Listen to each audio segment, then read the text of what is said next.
Hello. So I'm going to lead us in a brief meditation where we have an opportunity to drop from our thinking, feeling mind and drop into our hearts and rest into our hearts and be nourished by our hearts. So if you'll just take a moment, take a nice deep breath and get as comfortable in your seat as you can in this moment.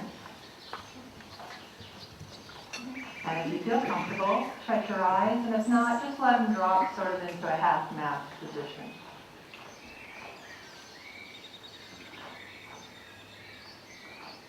Take another nice deep breath, and become aware of how you are in this moment. No need to change anything in this moment, just becoming aware of how you are. Body.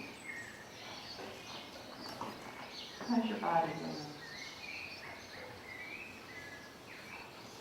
Your thoughts?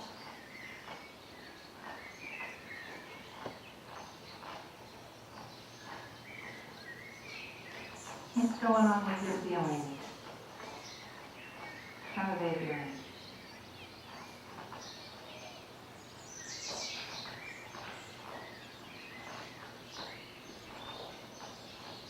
Now bring your attention into your heart. Just gently move your attention off your body, thoughts, and feelings, and rest it into your heart. It's just a matter of choosing to do so. It may be helpful to put your hand over your heart. This helps keep your attention in your heart and brings a sweetness with your loving touch.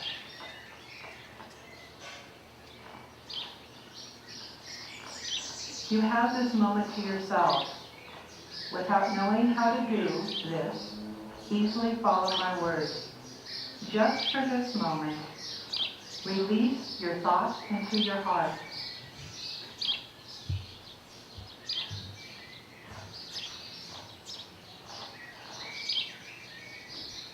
Release your feelings into your heart.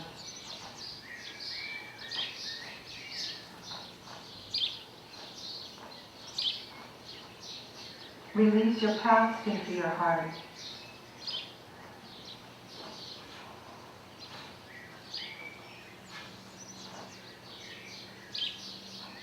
Release your future into your heart.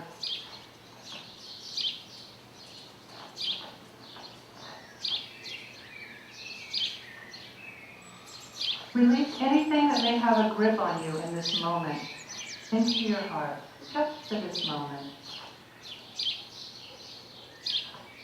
Resting in this moment.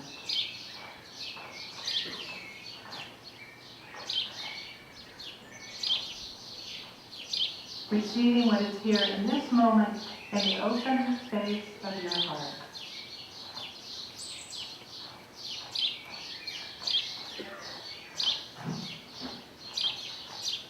If you find yourself wandering, thinking about your to-do list or some such thing, gently rise the breath back to the heart. Or if you're touch your heart with your hand, just tap your heart.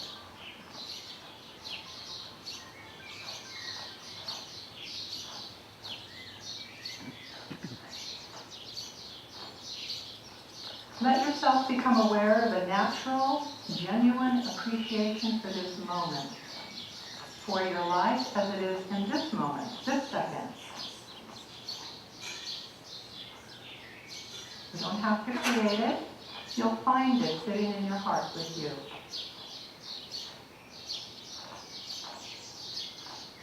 This appreciation does not deny any other feelings or experiences, but just for this moment, appreciation.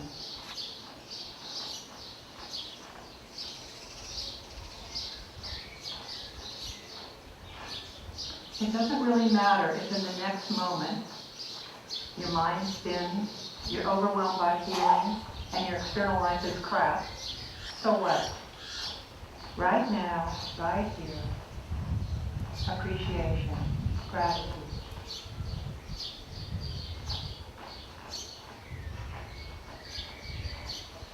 In this moment, you may notice that this appreciation opens you. It connects you to the larger context in which your life, our lives are unfolding. See if you notice that.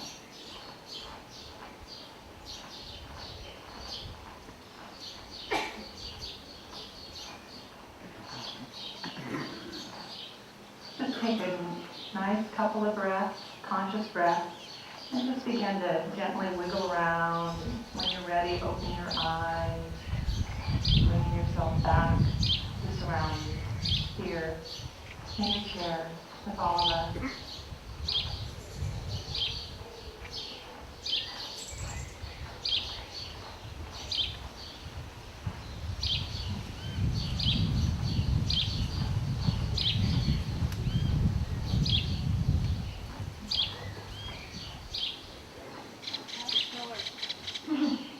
Pat Miller today is going to speak to us on the topic of uncovering self-love.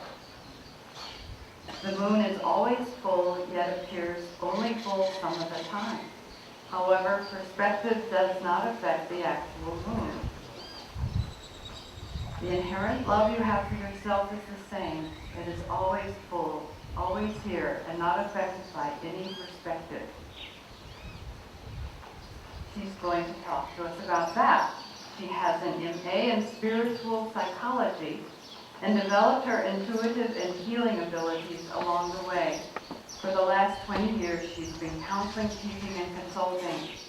Her passion is helping people use the difficult times as the doorway to living their truest self. Pat.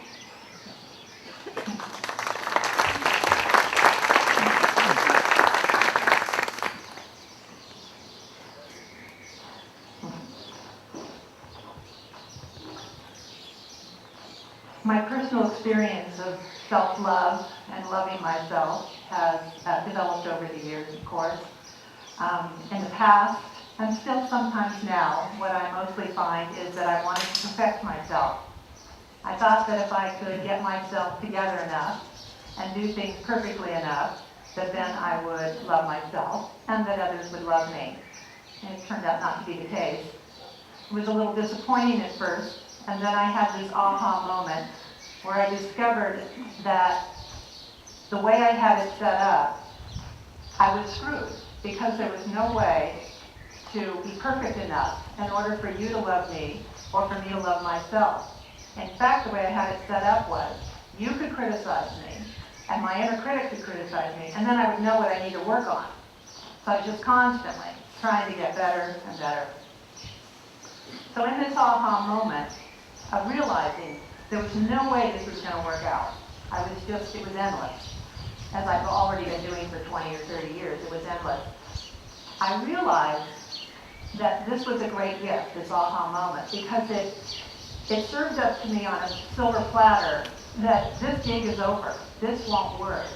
So then what's possible? How do I love myself? And how do I let others love me?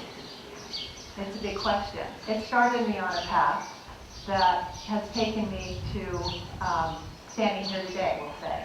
Everything leads here.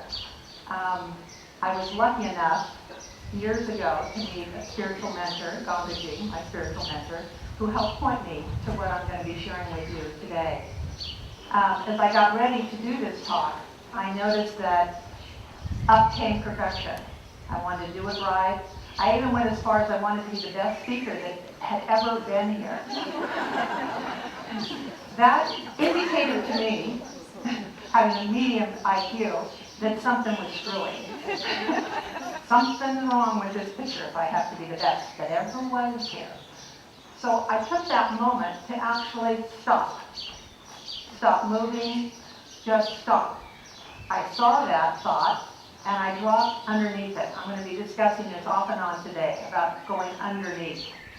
So underneath that, I realized I was scared. So the way that I could make sure that you really liked the talk, meaning really liked me, is to be the best. Not medium, not, because in the old game, I needed to be perfect. So that would indicate the best. So when I stopped and I dropped underneath, I experienced the fear. God. And underneath that, I went underneath that. Okay, underneath that fear, and I noticed the fear sort of clutching my throat. And I could see that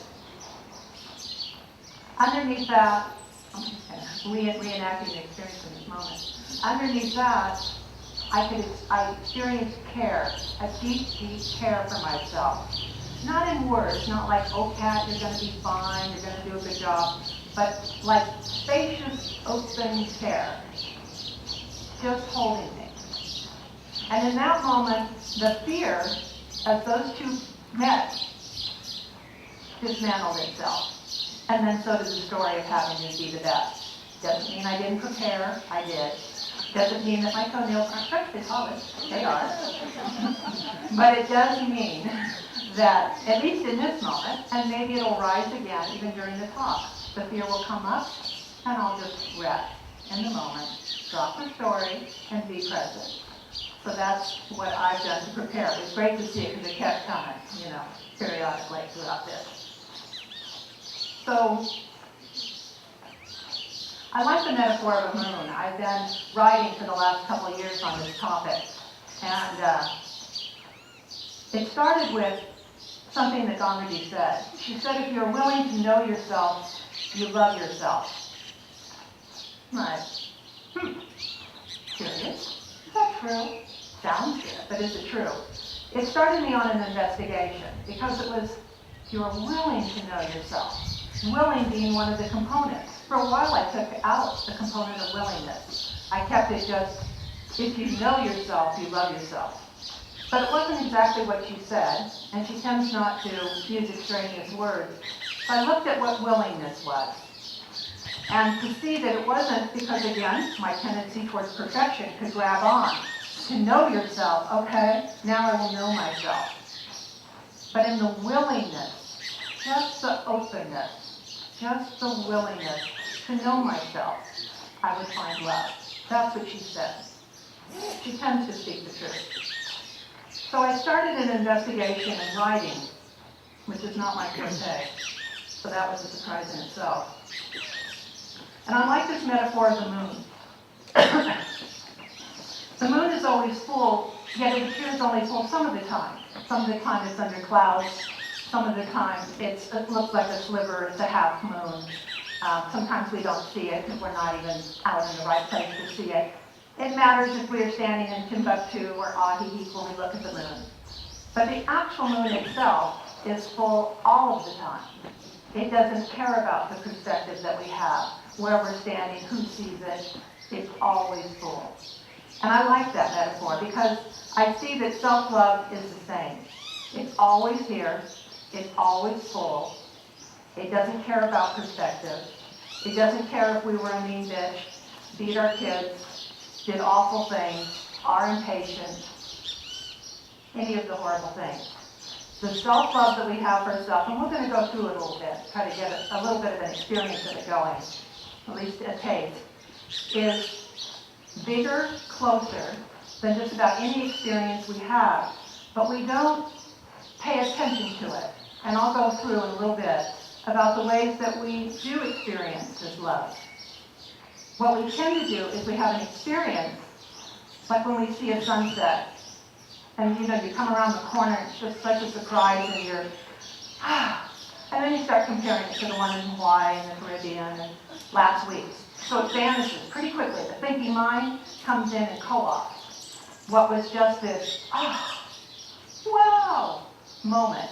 So we leave those moments very quickly and tend not to pay attention to it. I think about, when I was in Hawaii, then I thought with my husband, and just so it just starts to spin on and on.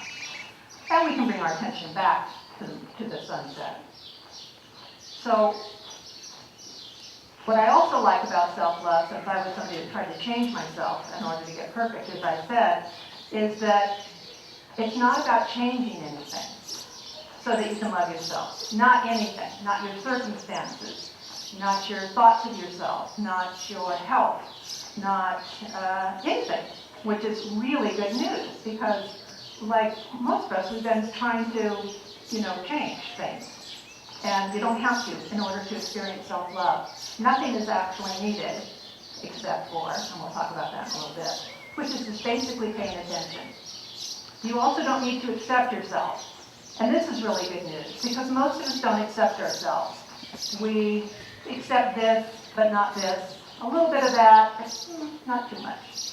So the part of us that wants us to accept ourselves, and that the self-help books talk about, learning to accept yourself, ends up being the same part of us that criticizes us. So this self-acceptance gets co-opted by the mind, which is always looking at what we need to do better because it's interested in safety. The mind's job is to try to keep us safe, ever how it can. And one of its favorite ways is to put us down, so that we'll stay on the straight and narrow. So no changing needed, no self-acceptance. And it's not that you won't experience some self-acceptance with self-love, and I'm sure many of you here do experience self-love, and you also experience self-acceptance. It's just that self-acceptance and self-love is sort of like the Grand Canyon compared to the creek you played in as a child. There's a major difference. There's some similarity, there's some water, and there's this thing that goes down, but vastly different. They really have very little to do with each other. So the first thing that I want to talk about is how to sort of have the experience, have more of the experience, because I assume you do have the experience, is to talk about God, just for a brief moment. So many of the great wisdom traditions and spiritual teachings teach that God is love. I like that. That works for me. They also say that our purpose for living is to develop our relationship with God, to experience God. God is love, love through our lives. I don't know if this is true, but today we're going to work with that as if it is. My working definition of God is love, the formless oneness and the source of existence, of benefit, the interconnection and unity through all. Some of you may know only God as a small town in Pest County, Hungary. For those of you that aren't God people, as I'm talking today, you can just flip in the awe, I won't call it a miracle because you don't see it maybe as a miracle, but the awe of life itself. That life exists, that love is, that beauty's here. So where I say God, you put in how you are with it. So what is love? Well, we just said that God is love. You know, we could debate back and forth. There's many answers as there are schools of psychology and philosophy and the mystics. What we do know is our experience of love. We can speak to that, even if we don't know what the heck it is, where it comes from. So my description is, love is experienced as an intense feeling of tender affection, oneness, compassion, open, free, inclusiveness, all-encompassing, fierceness, and delight that is inherent and always fresh. So you will have your own definition. It's kind of fun to put it down like, what is my experience of love? So self-love is love applied to ourselves. So whatever your definition is, now it's applied to yourself.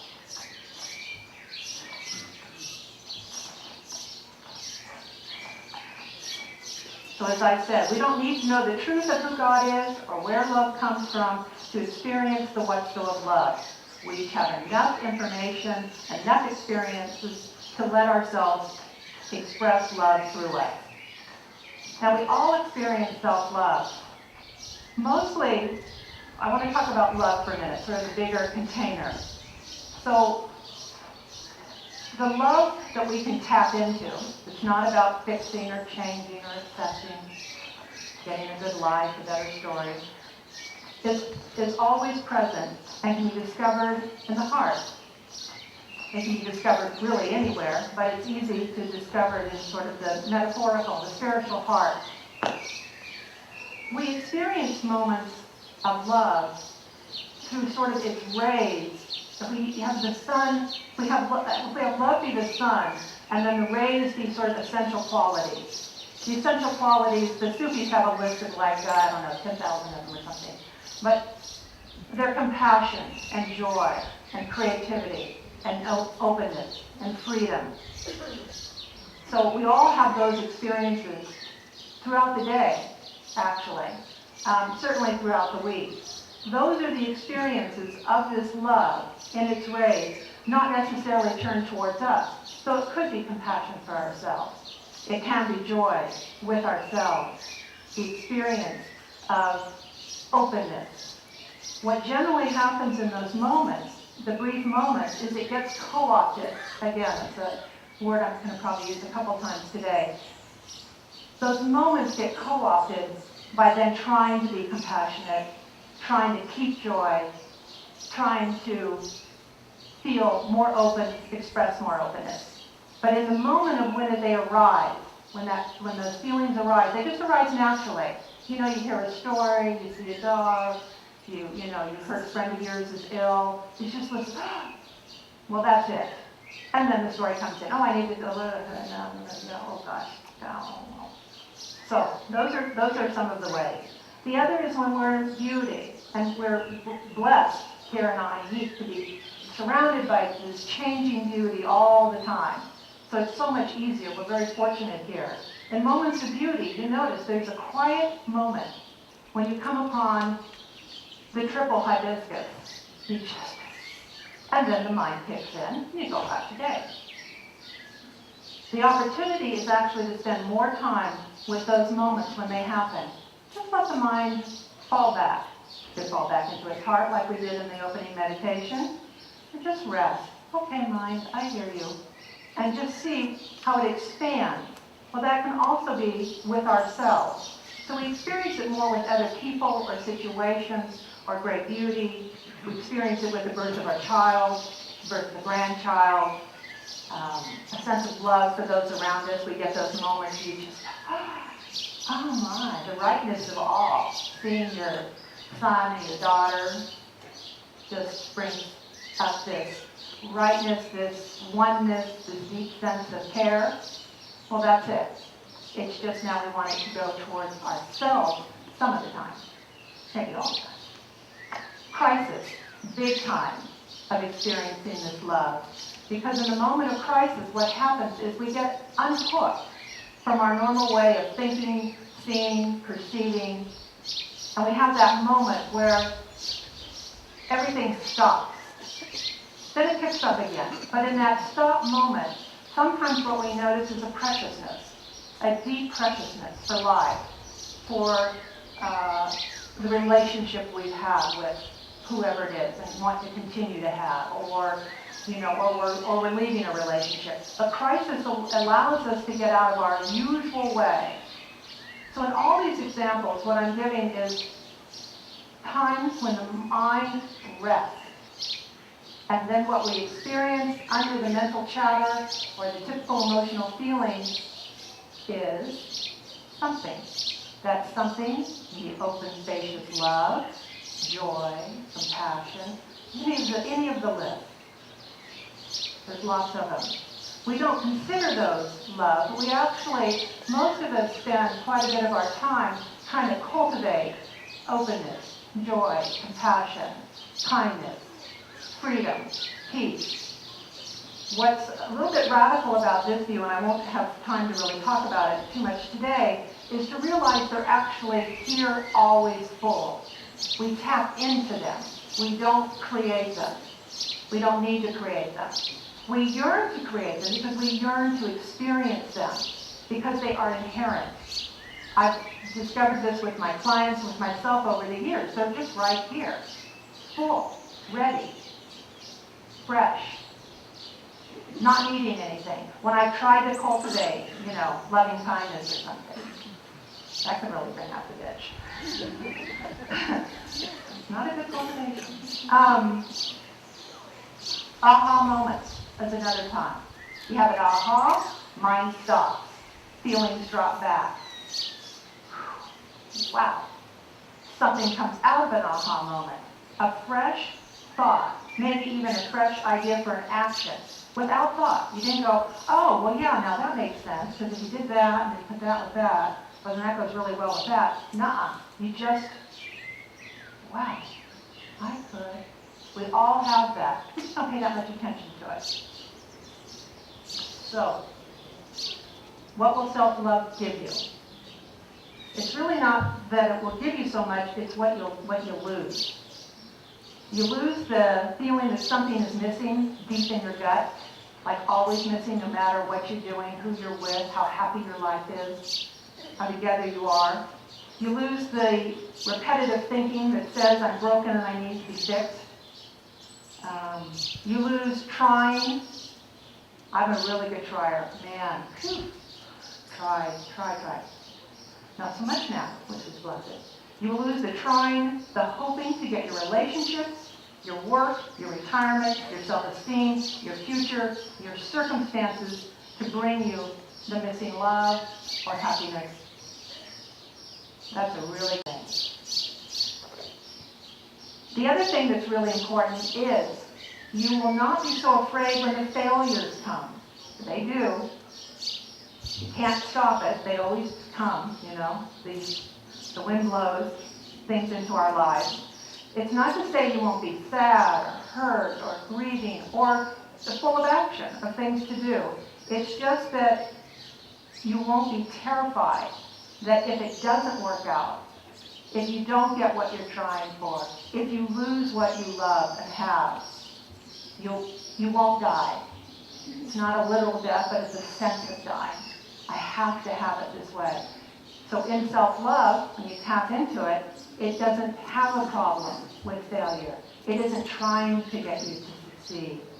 It's just here holding you, loving you. The good news is it's endless. We never reach an end where we've discovered self-love and we're done. Rumi said, your task is not to seek for love, but merely to seek and find all the barriers within yourself that you have built against it.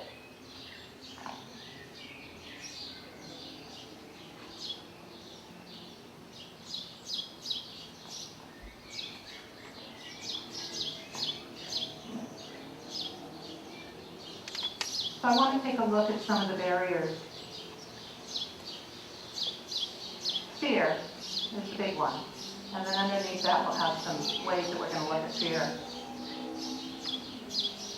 I had this thought upon awakening one morning last year. Fear is nothing to be afraid of. Wow, that's a dang good thought. An unthought thought. I woke up with it.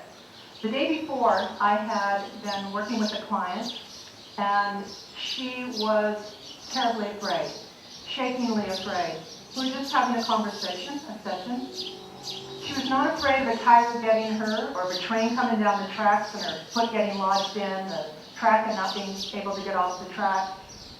No, she was afraid of a thought, some feeling that if she felt it, was going to kill her. Or maybe worse, even than death, she was going to find out that she was actually unlovable. Or it could be actually anybody. I'm just using her as an example. That, of course, if she was unlovable, would mean that she would end up alone. And that would mean, and that would mean, and that would mean. This is how fear works. It tells us we need to be ever vigilant, that it's up to us to survive, to make it, to pull through, to do what needs to be done. And in the moment of fear, there's a sense of aloneness. I'm pretty good at this, having experienced a modicum of fear in my life, is that when I'm in fear, I forget that there's support of any kind, whether it's family or friends, or internal, God, love, any of the unseen supports, synchronicity. We're going to talk about some of those in the support part of this. I just feel alone. It's up to me. I've got to do it. This is a common feeling. This isn't just mine, though sometimes I think it is. So fear tells us we're on our own. It's up to us. This takes us away from dropping into those moments, the experience of self-love, because that's a connected feeling. That's a connected experience. The other is separate. So one of the things is that we are afraid to know ourselves. And we're afraid to know ourselves because We were trained by our upbringing, by family and society, to believe that knowing ourselves is to not like ourselves, or even to hate ourselves. We are free to discover who we really are. Many of us do not believe there is a truer self to know. Those of us that do, we don't see that who we are is our thoughts, feelings, circumstances, experiences, as the totality of who we are. It's part of who we are.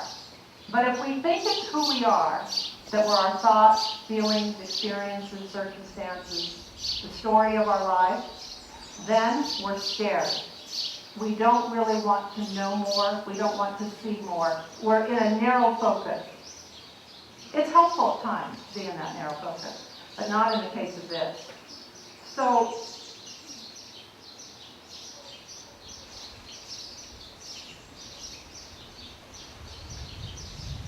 we have an inward flinch when we think of ourselves. I've seen it when I work with clients. Sometimes they'll actually have an outward flinch. I'll ask them maybe something, what they like about themselves, they'll flinch. They'll actually pull back, as if if I ask them what's wrong with them, they can do that. Oh shit, I'm no good at that, I can't do that, I'm gonna take, what do you like about yourself? I'm a good friend. I take my dog for a walk. Yeah. That's another story. Okay. Psychology and religion have drawn a variety of conclusions about this. Everything we are born with original sin, or, we have dark impulses that must be controlled. Instead of knowing ourselves, we have the Horatio Alger attitude. Pull yourself up by your bootstraps, be a good person, do what needs to be done, and don't let anything show. The good news is many of us fail at this, which is just great, because then it kicks our butt to wanting to discover who we really are, in addition to all of our experiences.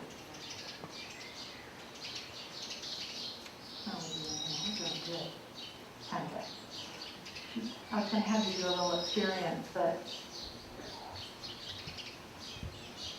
what's the timing?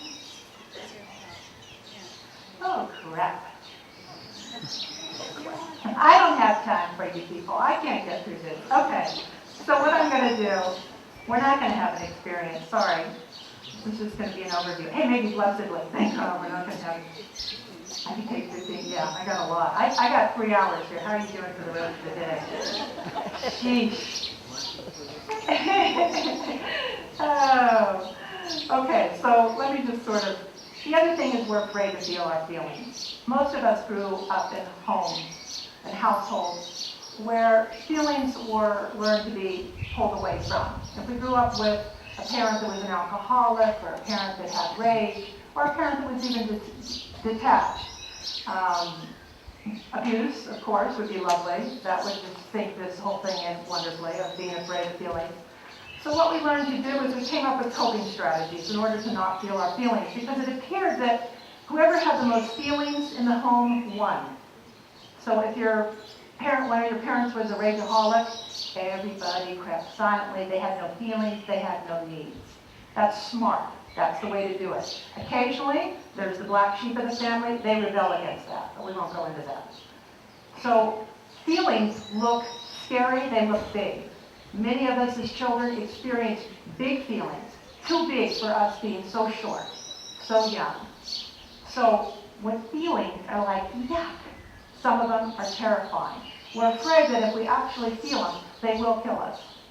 It's a funny thing, because, feelings can't kill you, but seems like it.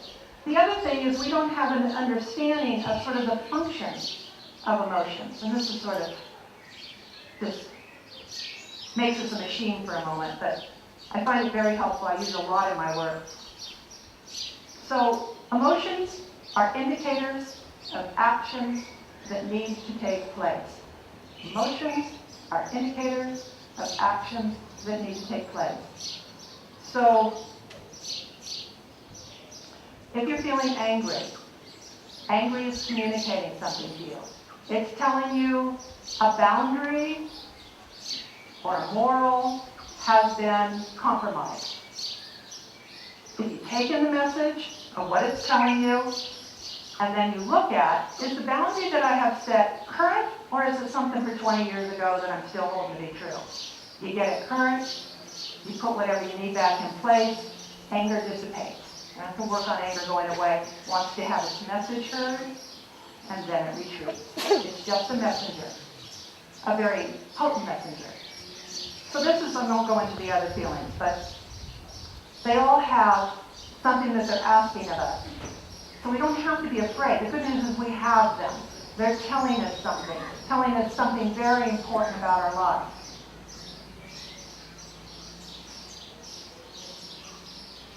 I'm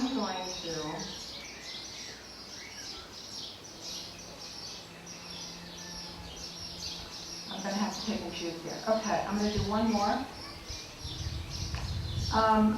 The other thing that can be a barrier, and is a fear-based barrier, is we have coping skills left over from when we were children, or when we've been traumatized.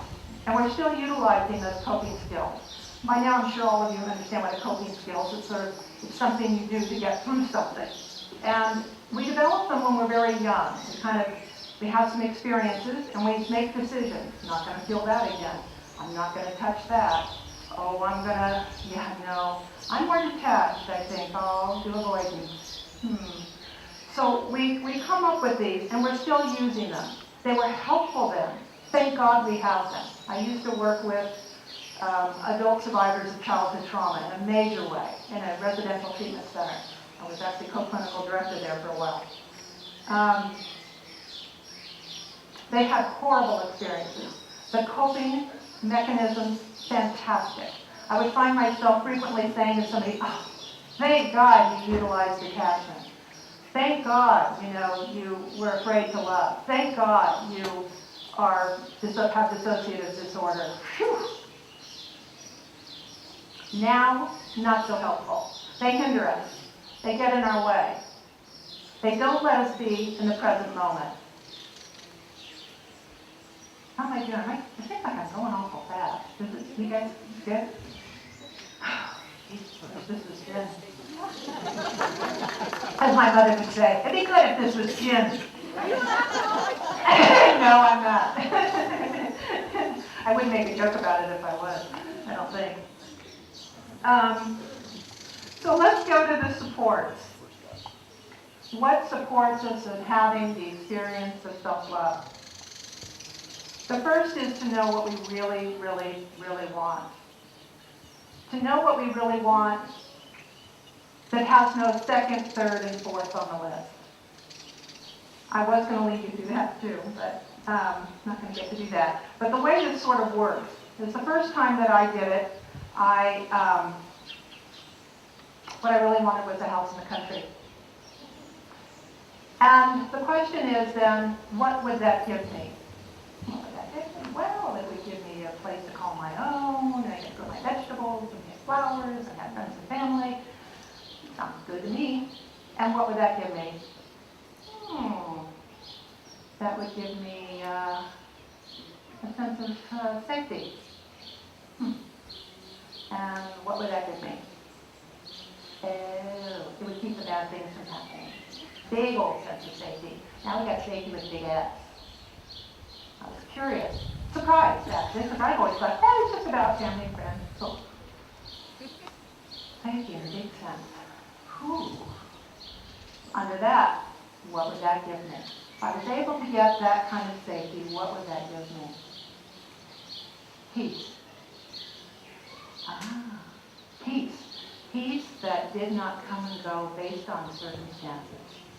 Peace that did not come and go based on how I was doing, what was happening in my life, but it was always here. Well, that was shocking. I thought I just wanted to help in the country. That was a life-changing moment for me because I went from putting my attention on hoping to get a house in the country, developing getting a house in the country, working towards getting a house in the country, and put my attention, my eggs that I had to put in a basket of peace. As my spiritual mentor says, go direct. If what you want is peace, go for peace. What you want a house in the country, because I told her this, it was she that asked this question. but I wanted a house in the country. She said, "You're in the wrong place, you need to go to a realtor." It was one of those moments. Oh shoot. So, I just showed you sort of the mechanism of it. What do I really want? You can start with really anything. Keep going back. What will that give me? What will that give me? What will that give me? And come to where you get your click answer. It's usually one word. Could maybe be more than one.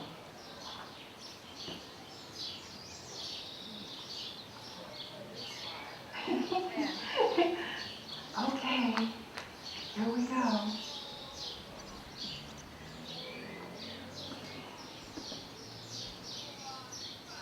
There.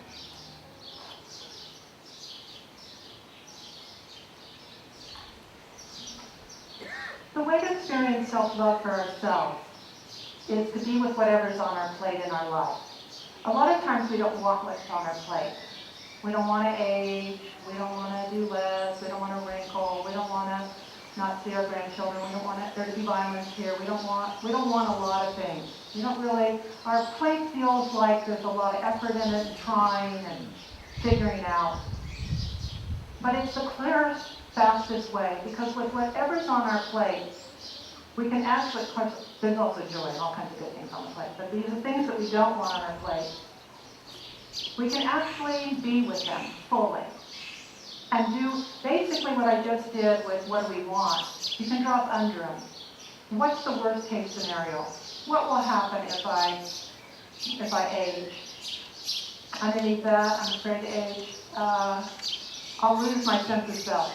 Underneath that, what's underneath? What's underneath? What's underneath? I'll be alone. I'll be abandoned. Nobody will love me. That's how I get love. My beauty. Whatever it is, you just keep going down and seeing what's underneath, dropping in through what's underneath, and discovering what's at the bottom of it. What I've always discovered, what all my clients have always discovered, and what I've seen gone with you numerous times, is the discovery is love. Underneath all of those thoughts, all of those feelings, at the core, I call it the trace back. You do a trace back, and you discover the love that is waiting here for you, not dependent on not aging, not dependent on fears of being abandoned or in love. Here, full, just waiting for you to come on home, drop underneath. So, the clouds that come into our lives, like they do, bringing storms, things that we can't handle, that are overwhelming, that blow us over, lightning that wipes out the land, wipes out more than we can take. Those are the moments, the big moments, to realize our true self, what it is that's really important to us, what we value, what's needed, what's possible. But we have to be really willing, open to having the clouds. We don't like them. We can still have our preference. I don't want them, but they're here. They come. The storms come. But if we actually choose, if we actually see that each of those are opportunities to be with love, to be with our truer self, to experience openness, care, compassion, gentleness, kindness. I hope this isn't just a theoretical talk. It wasn't going to be. I had exercise. So the linchpin of all of it is, in order to experience the self-love and its offshoots, these rays of compassion, the essential qualities, is we must be present. We all have moments of being present, especially around beauty. It's one of those, whew, yikes, yippee. So presence is actually being here without an agenda, a thought, a particular, we're going into the past, going into the future, which we do. It's great to be able to do that. Think on yesterday, leap forward to the future. But presence is where you can experience beauty, because that's one of the supports, is to surround yourself with beauty, to go in beauty, to walk in beauty, to have a flower by your bed. It doesn't really matter how you have beauty, but it is one of those opportunities to experience this open, spacious, deep care. The other is synchronicity. Without presence, you won't experience synchronicity. You'll experience coincidence. You'll see it as coincidence. Synchronicity takes our attention. Synchronicity was coined by Jung. It's when things that don't match come together and connect.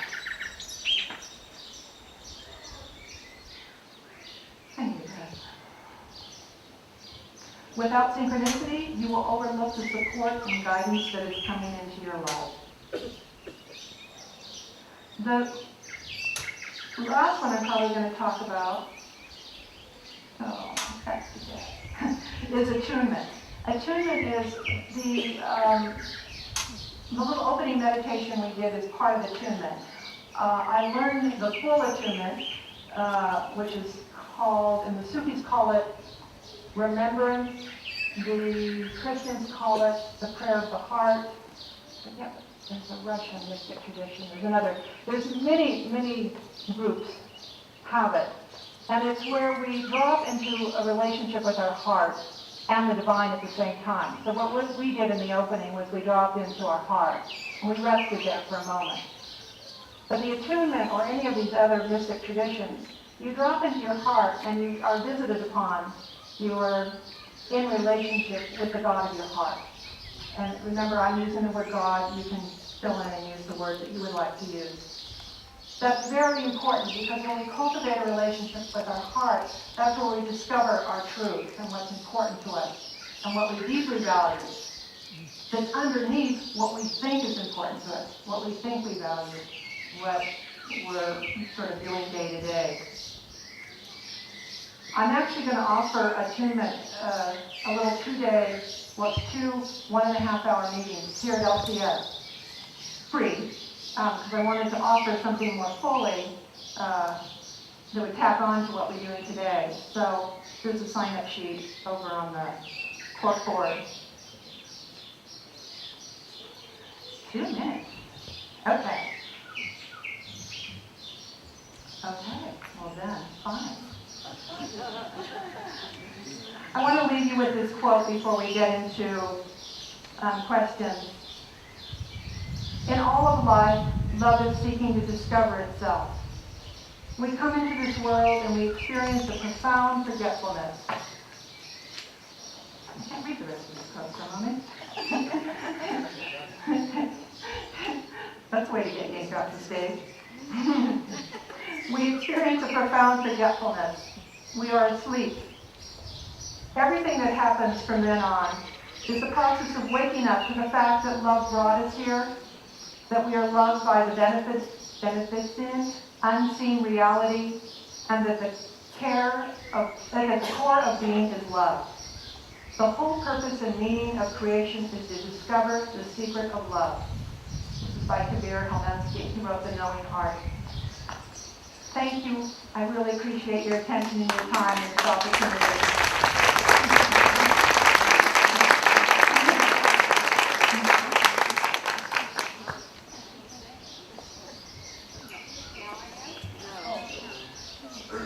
I am? Oh, good. Thanks for the best talk we ever had here.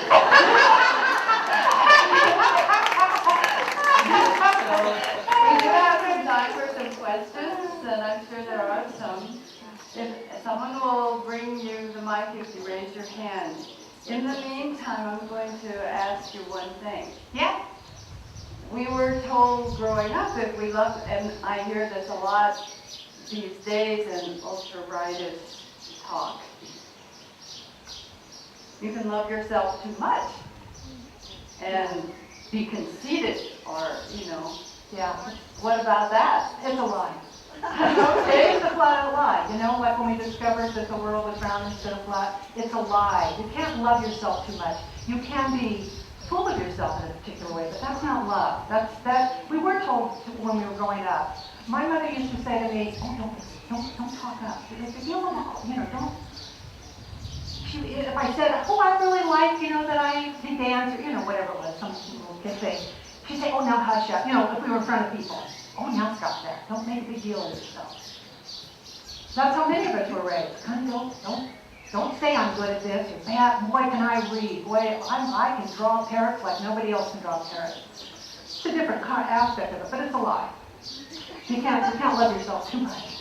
But it wasn't just our time, because now, you know, there are people who say, well, that's like teaching your kids the fall and Eden, and they're not sinners and all of that stuff. We don't, you know, the schooling attitude about the whole thing. Well, it's really bad. that's still It's a sort of happening. a misperception. You know, even if you do believe that we're sinners and we've fallen from heaven to the gates of, I don't know, I can't remember all this. The love that we have inside is unmitigated. It isn't involved in any of that. It's here unreservedly. It isn't that we love ourselves. Oh, I love my hair. Oh, I love my. It's that we actually tap into what is here always, fully within each of us. It's in each of us the same, but it springs forth through all of us individually. Here's a question.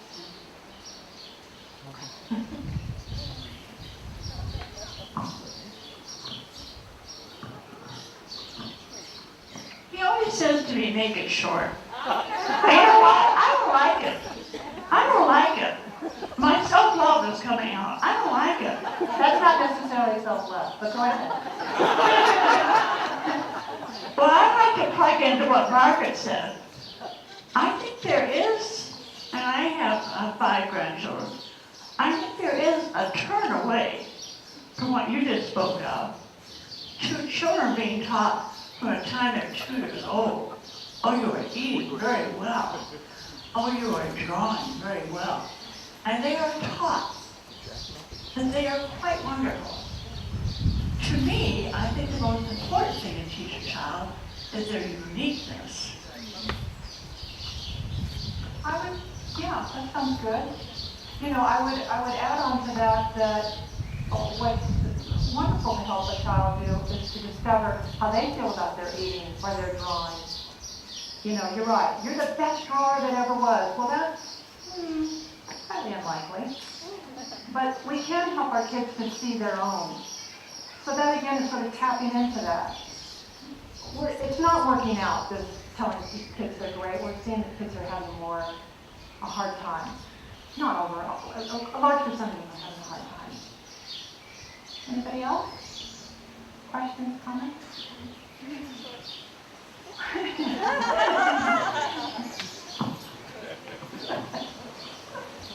Thank you, Pat.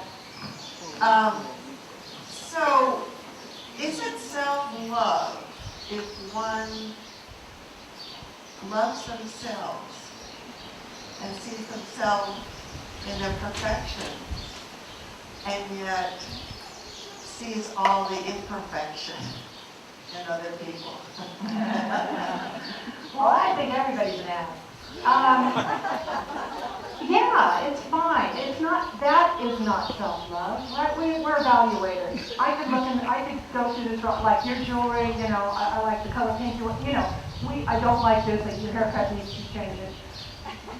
That we see that or we have that, that's fine. That can go on. It can even go on with ourselves. What we want to do, though, is we have an opportunity anyway, is to turn our attention away from that and put our attention somewhere else. It's one of the freedoms we do have is to take our attention, like we did. We placed it on the heart. We could put it on a sunny beach right now. I could say, see yourself on a beautiful sunny beach. It's gorgeous. Sun's coming down. Boom. There you are.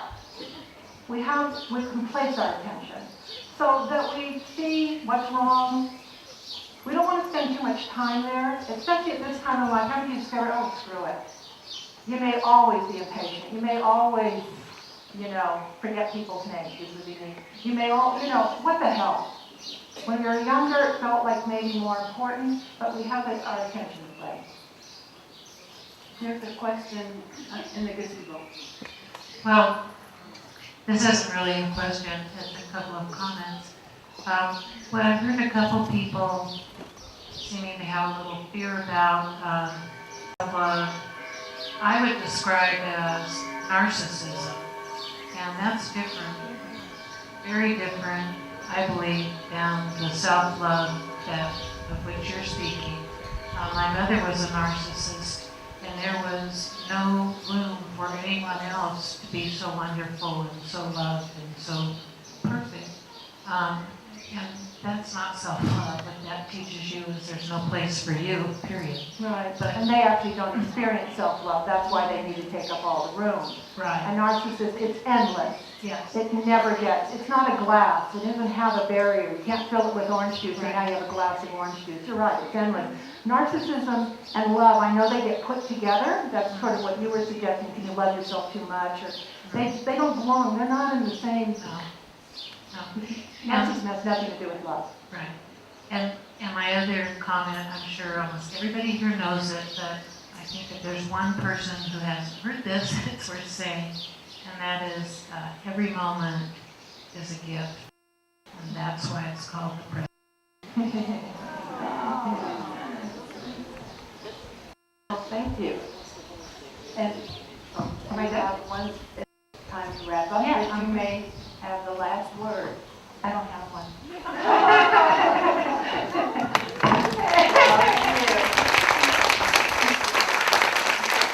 So I'm here to remind you to make turn your cell phones back on. Please pick up your coffee cups and stack the chairs. I wanted to mention that next week Pete Soderman is presenting Smart Recovery, which has a trademark. It is an evidence-based program that has been restoring addicts to normal lifestyles since 1994, with over 300 face-to-face online meetings all over the world. Pete Soderman is starting a meeting here. And this talk explains why SMART will be a valuable addition to the local recovery community. So I hope you all will come next week. Thank you.